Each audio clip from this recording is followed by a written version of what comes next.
Well, it's that time of year again. The trick-or-treaters are going to be out in full force. They're going to be wearing their favorite costumes. Some will be dressed as angels and others will be dressed as some comic superhero. But whatever it is, they'll be trying to trick you and me. There'll be something on the outside that they aren't on the inside. You know, many Christians are the same way. They wear a mask. They pretend to be something on the outside that they aren't on the inside. And Jesus dealt with that in his day.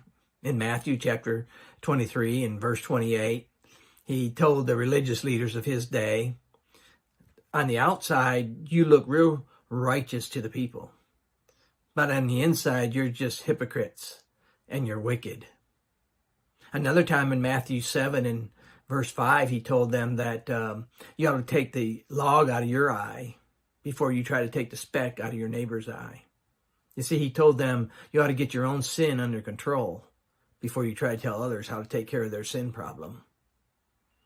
You know, from the very beginning, way back in the book of Genesis, when man was created, it said that man was created in God's image.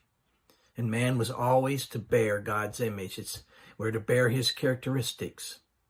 In Romans 8:29, Paul told us that from God's foreknowledge, his predestined plan to save people through his son, Jesus Christ, his death on the cross, his resurrection, all of that through that process, we would bear the image of his son. So let me ask you, when people look at you, do they see the image of Christ?